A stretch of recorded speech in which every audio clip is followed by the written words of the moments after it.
Office میں گیا تو ہمارے اسٹاف نے بتایا کہ یہ دونوں کل عدم جماعت، تکفیری جماعت جو ہمیں کافر کہتی ہے، وہ لوگ ہیں، یہ فلاں سیکرٹری ہے اور یہ فلاں سٹی کا صدر ہے. اور وہ خون چڑھانے کہاں آیا ہوا تھا؟ القائم میڈیکل سینٹر میں، یعنی جس میں کھلی ہوئی تصویر ہے کہ جی یہ کس کا ادارہ ہے. تو میں نے کہا جی ان کے بچوں کا آپ دوسرے بچوں سے زیادہ خیال کریں گے، اس سے بہتر تبلیغ کوئی اور نہیں ہے.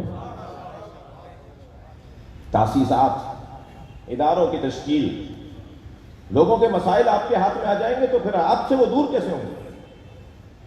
لوگوں کی پریشانیاں اگر آپ کے ہاتھ میں آ جائیں، ان پریشانیوں کو آپ دور کر رہے ہو تو وہ آپ سے دور کیوں ہوں گے؟ مجھے معاف کریں گے، ایک سبب دوری کا یہ بھی تو ہے کہ مجھے تو لوگوں کی درد کا پتہ ہی نہیں ہے، اور اگر پتہ ہے تو وہ ہم سے قریب ہو جاتے ہیں، جس کو پتہ ہوتا ہے اس کے قریب ہو جاتے ہیں. کوئی منطق اور فلسفہ نہیں ہے، سیدھی 2 اور 2 4 کی بات ہے. لہذا تعلیف، تدریس اور تاسیس، یہ علماء کرام کامیاب. آپ ایران آیت اللہ مراشی نجفی کا ہاسپٹل، آیت اللہ گل پائیگانی کا ہاسپٹل، محمد حسین فضل اللہ کا لبنان میں ہاسپٹل اور ادارے، یہ پوری دنیا کے علماء نے کام کیا. پاکستان میں بھی الحمدللہ علماء کرام کا کام ہے، شخصیات نے کام کیے ہیں، مزید کام کی ضرورت ہے. اور 3 تے کے بعد 2 میم، ممبر اور محراب. صلوات پڑھے محمد و آل محمد. ممبر پر بھی عالم ہی بیٹھے گا، یہ جگہ عالم دین کے بیٹھنے کی ہے. البتہ جس معنی میں میں عالم کہہ رہا ہوں اسی معنی میں سنیے گا، ورنہ نحن العلماء، عالم صرف اہل بیت ہیں، عالم صرف اہل بیت ہیں. شیعتنا متعلمون، اور ہمارے شیعہ ہمارے شاگرد ہیں. تو عالم ہونے کا جو واقعی عنوان ہے وہ تو اہل بیت کے ساتھ ہے. لیکن جو رائج اصطلاح ہے اس کے مطابق میں عرض کر رہا ہوں کہ ممبر پر وہ بیٹھے گا جو عالم ہوگا. تو ممبر پر بیٹھنا، ممبر کی اہمیت کتنی ہے، ممبر کی ضرورت کتنی ہے. آج جتنا شیعہ قوم میں اور مجموعی طور پر سنی شیعہ میں جتنی الجھنیں ہیں نا، ان کا 70% سبب ممبر پر سنجیدگی کا نہ ہونا ہے. بلندتر سلوات.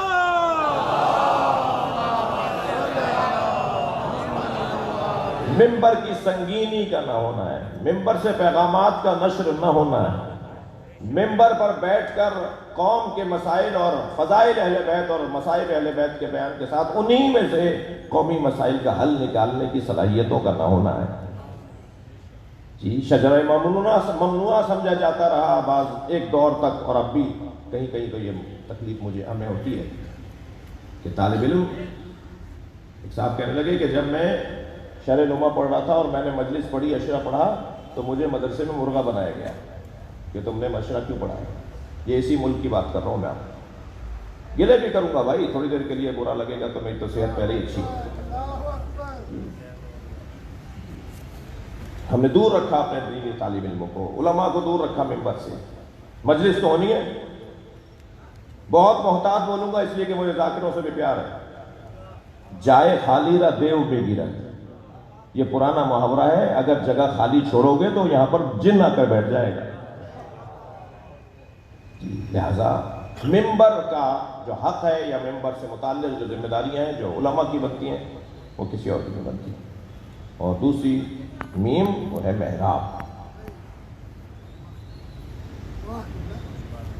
تھوڑی دیر کے لیے میرے بزرگ مجھے معاف کریں گے، میں جب مشہور ہوتا چلا جاؤں، میں جب مثال کے طور پر کوئی حیثیت بنتی چلی جائے تو میں محراب کو چھوڑ دیتا ہوں. فارغ مولوی جس کے پاس کام نہ ہو وہ عالم دین، وہ نماز پڑھائے گا. وہ جو بیچارہ جس کی تعلیم کم ہے وہ نماز پڑھائے گا. تو جس کی تعلیم کم ہے تو پھر محرابوں سے صحیح دین کیسے پہنچے گا؟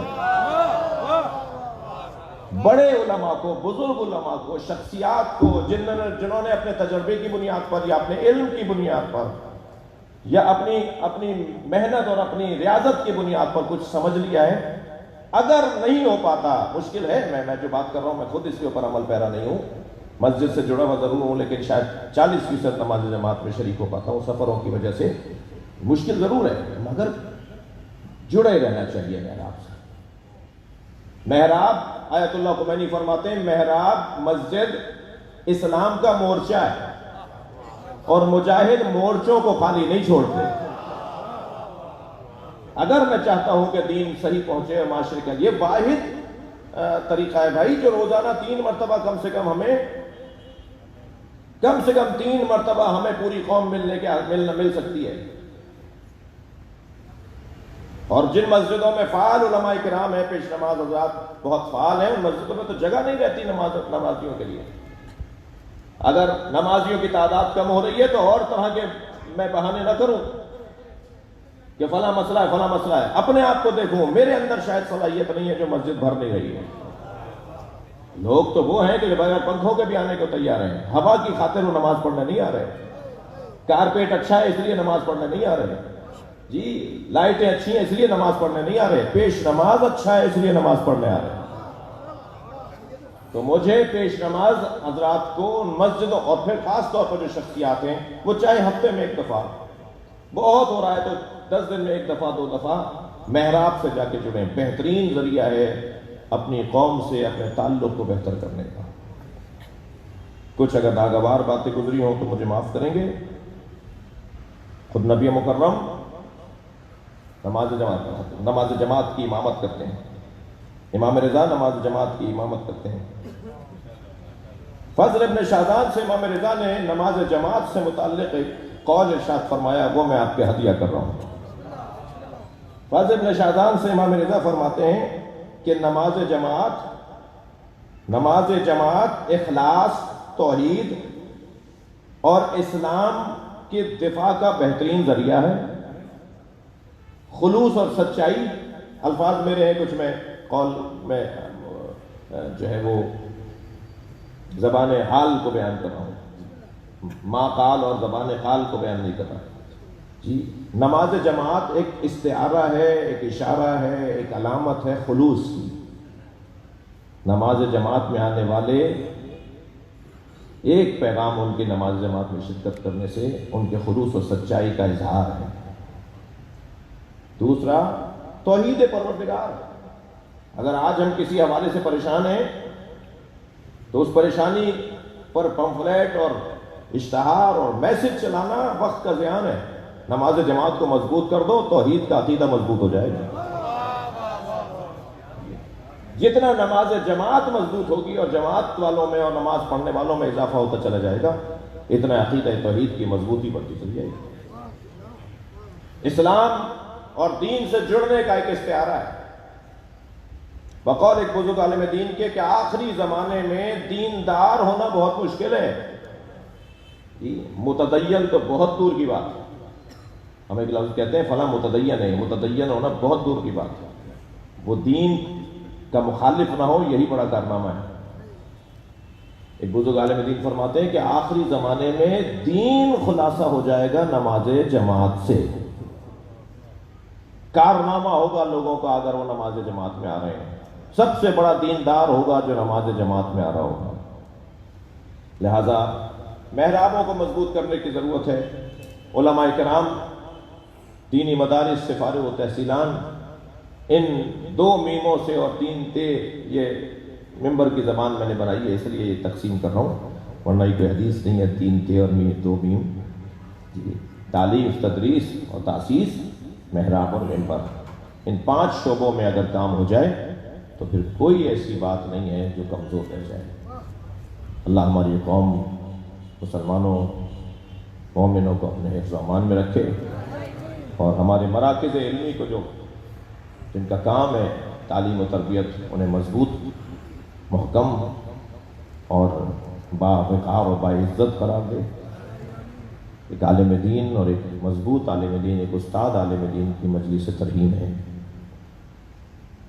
چلیے اپنے ذہنوں کو کچھ دیر کے لیے کربلا لے چلیے، جہاں لشکر حسینی میں فقیہ موجود تھے. شاید تاریخ لکھ دیتی کہ حسین کے ساتھ وہ لوگ آئے جو بنی ہاشم کی شجاعت کے معترف تھے. انہیں پتہ تھا کہ بنی ہاشم اگر کسی میدان میں اترتے ہیں تو اس میدان کو مار کر، میدان جیت کر باہر آتے ہیں. تو اس لیے حسین کے ساتھ یہ لوگ آ گئے تھے کہ انہیں دنیا چاہیے تھی. مگر میرے مولا حسین نے ایک تحریر کی صورت میں یہ تاریخ کو جواب دے دیا، میرے ساتھ دنیا دار نہیں تھے بلکہ دیندار تھے، اور دیندار بھی فقیہ قرآن تھے۔ مجھے اور آپ کو اگر آیت اللہ سیستانی، آیت اللہ خامنہ اجازہ اجتہاد دے دیں تو نہ معلوم ہمارا کیا حال ہو جائے۔ حسین ابن علی جسے اجازہ اجتہاد دے رہا ہو وہ ہے حضرت حبیب ابن مظاہر۔ یہ اجازہ اجتہادی تو ہے، یہ اجازہ فقاہتی تو ہے، اقرار سند دے رہے ہیں امام حسین رجل فقیہ حبیب ابن مظاہر۔ اے حبیب تمہیں ہماری نبی سے نسبت کا تو علم ہے، حبیب تمہیں ہماری نبی سے نسبت کا علم ہے، بس جان لو میں کربلا میں تنہا ہوں، دشمن نے مجھے گھیر لیا ہے، میرے گرد دشمن کا حلقہ بڑھتا جا رہا ہے۔ یہ کہہ کر امام حسین نے بس سلام لکھا اور اپنا نام لکھ دیا۔ قاصد پہنچا ہے حبیب کے دروازے پر، دروازے پہ دستک ہوئی، انہوں نے پوچھا کہ کون ہے دروازے پر؟ کہا کہ میں برید حسین، میں حسین کا قاصد ہوں۔ ہاتھ پیر پھول گئے۔ میرے اور آپ کے دروازے پر اگر معتبر ترین شخص کا کوئی پیغام لانے والا آ جائے، کیوں حسین نے یاد کیا ہے، کیوں حسین نے پیغام بھیجا ہے؟ دروازے پہ دوڑتے ہوئے گئے، امام کا خط اپنی آنکھوں سے لگایا، بوسہ دے کے گھر میں آئے، زوجہ سے کہنے لگے میں تمہیں طلاق دینا چاہتا ہوں۔ کہا کیا ہو گیا؟ ہم میں تو کوئی ناچاقی نہیں ہے، کیا مجھے حسین نے بلایا ہے اور حسین کے ساتھ جانے کا مطلب شہادت ہے، میں اپنی جان دینے کے لیے کربلا جا رہا ہوں۔ اجرکم علی اللہ۔ حالات نامساعد تھے، اپنے غلام سے کہا کہ گھوڑا لے کر فلاں جگہ جا کے کھڑا ہو جا، کچھ دیر میں پہنچوں گا، گھوڑے پہ بیٹھ کے حسین کی مدد کرنے جاؤں گا۔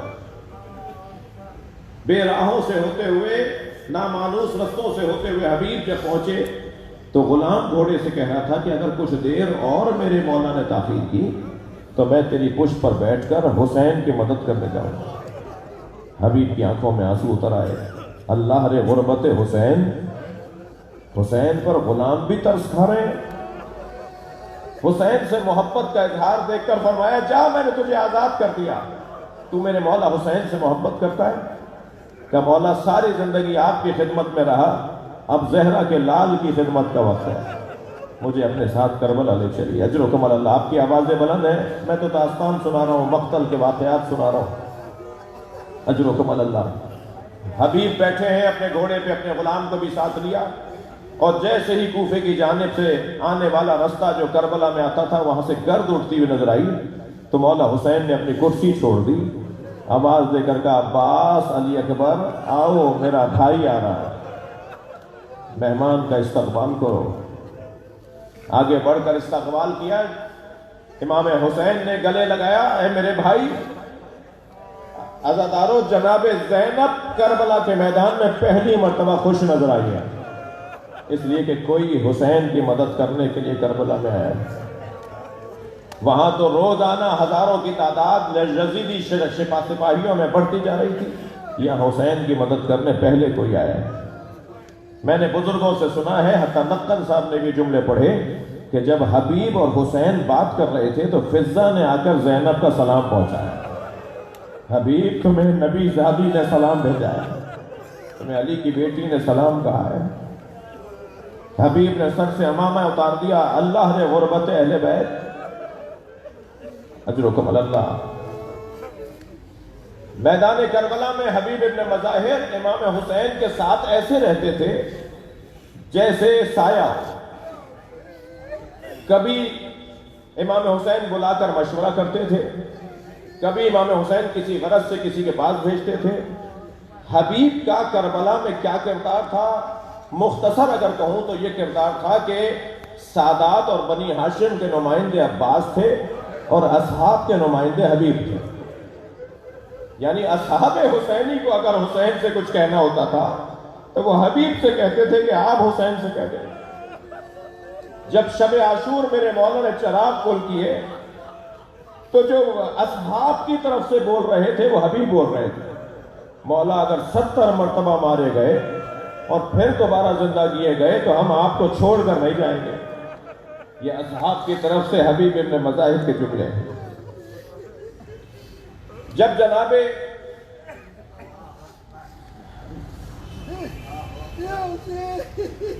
عابس کا بدن گرا، زخمی ہوئے حضرت عابس، شوذب عابس ایک نام ہے اصحاب امام حسین میں، عابس. جب وہ بدن ان کا گرے زمین پر زخموں سے چور ہو کر، تو ان کے بدن سے خون نکل رہا تھا اور محسوس ہو رہا تھا کہ کچھ ہی لمحوں میں عابس شہید ہو جائیں گے. تو کانپتی ہوئی آواز میں کہنے لگے حبیب کہاں ہے؟ امام نے فوراً آواز لگا